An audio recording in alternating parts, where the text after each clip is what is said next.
And that's just some of the breakdowns we've had with this old girl whilst we get her back on the road. She is temperamental. The aftermarket parts have really caused us some problems. But whilst we've been having those problems, we've also done this. The Land Rover is now a two-storey house.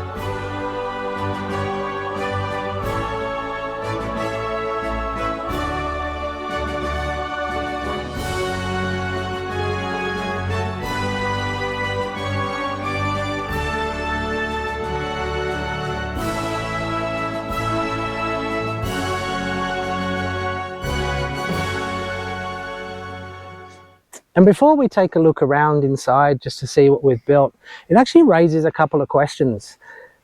How much does this thing now weigh? Is it too heavy to drive up that hill? To any hill, to be honest? Is it road legal now, or are we completely overweight with the rooftop tent and the awnings and everything that's inside?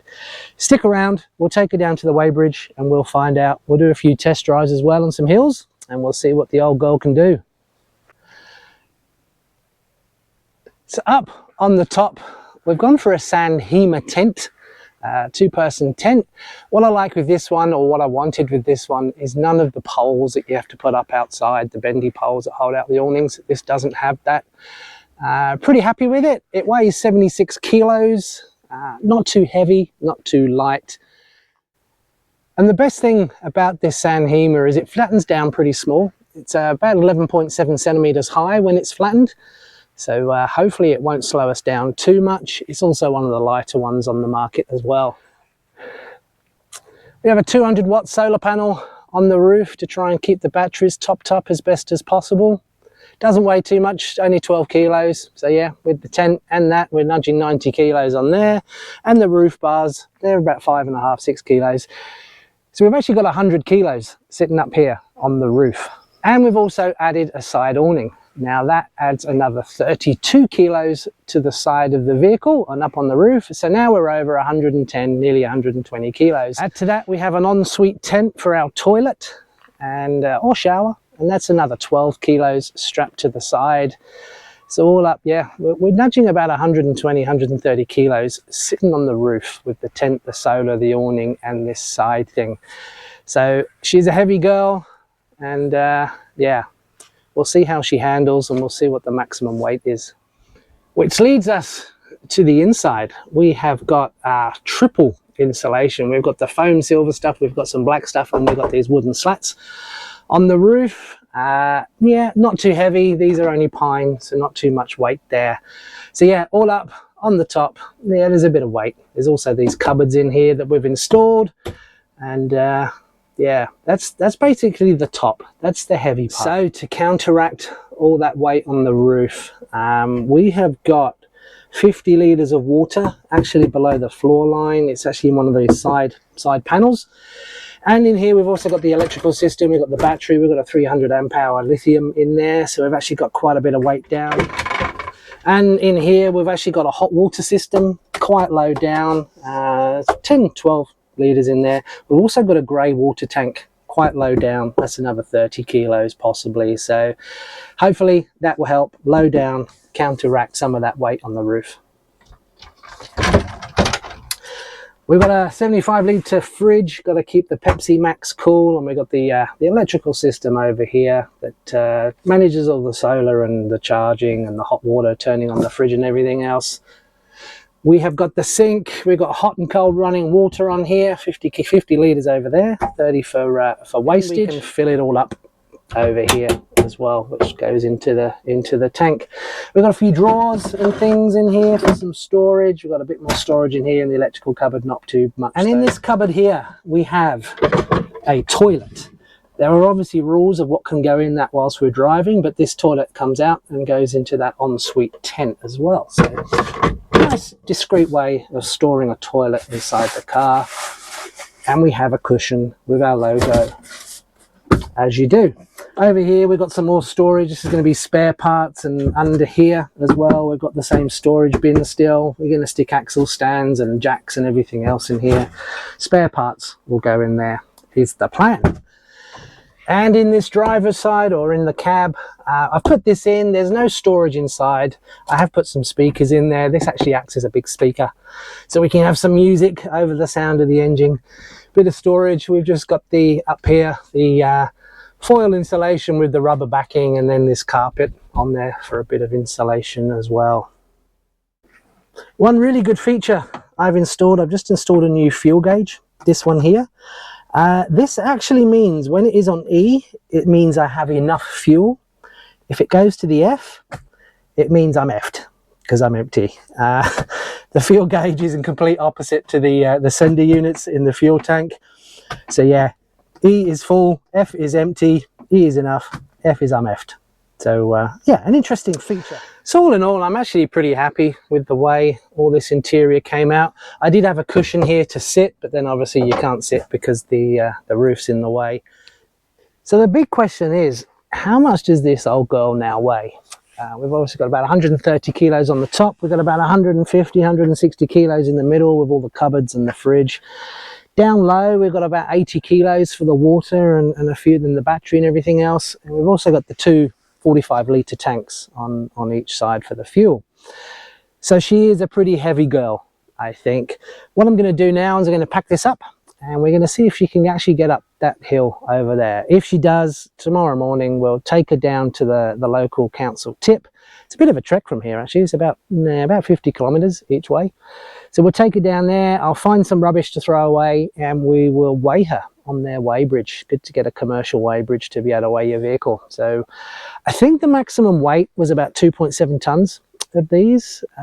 This is an army one, or an ex-army one. They did strengthen it because she does have a bit of a history in the Vietnam War.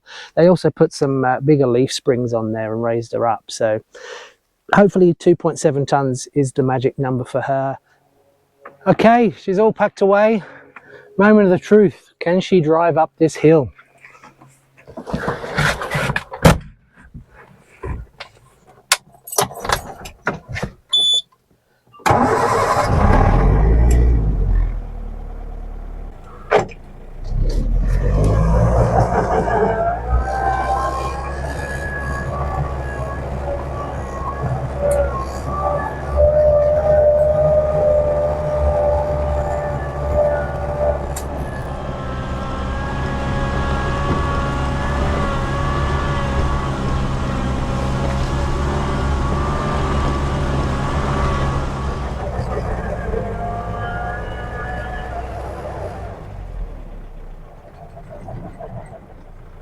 There you go. I did cheat. I did have her in four-wheel drive low, but she seems to be pretty happy going up there anyway. So tomorrow morning we'll get up bright and early, and we'll take her down the hill to the council tip and weigh her, and if everything checks out okay, we'll go on the highway for a bit of a test run, see how she goes in the big world with the big bad traffic. So that's tomorrow's job.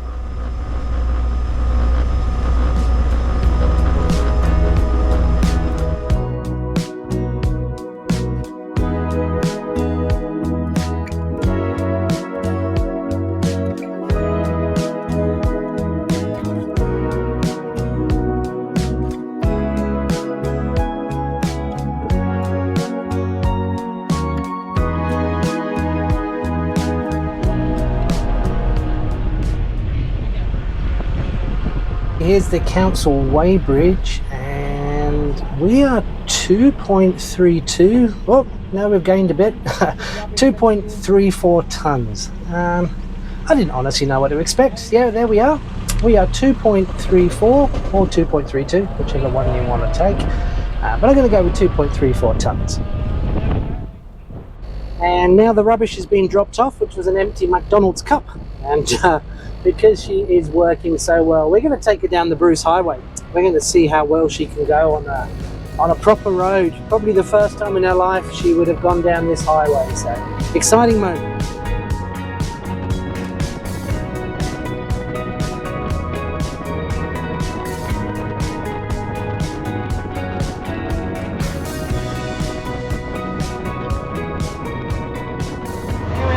Along 90 kilometers an hour on the Bruce Highway, and you can almost tell the speed from the noise of the front. Is that I think that's just the wheels, the different differential, but she's singing to me. She's happy. She's talking. She's not clicking or screeching or grinding. She's going la.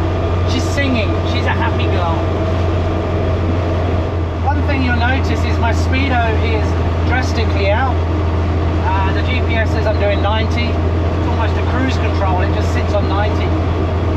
What's happening is when they installed the old Holden 202 engine, they also put in the 3.45 ratio differentials, and that means I've got, it's about 25% reduction in the diff ratio. It means my speedo is actually 25% out. Doesn't bother me. I've got a calculation on the website to work out the fuel efficiency and things. So yeah, that's why we're doing 95 now, actually going downhill, and it says we're doing 70 because of that, the differential ratio changed. And everything's been outstanding on the highway.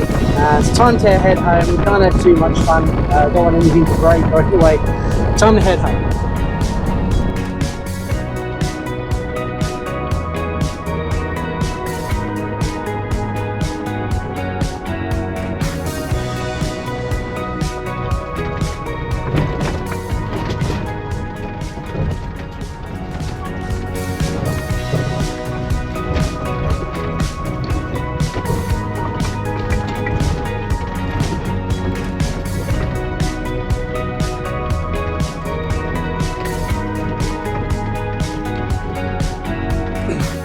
And we're back home, and this old girl did an absolutely outstanding job.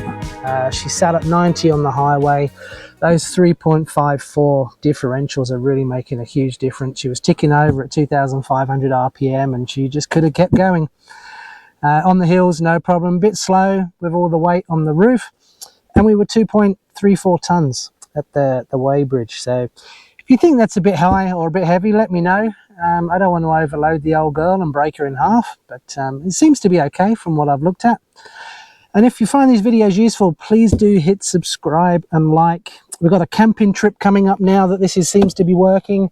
If that camping trip works and we don't have too many issues, there's a good chance a bit of a midlife crisis is happening, and there could be a much bigger trip in the planning. So stay tuned for that one. But thank you so much for watching.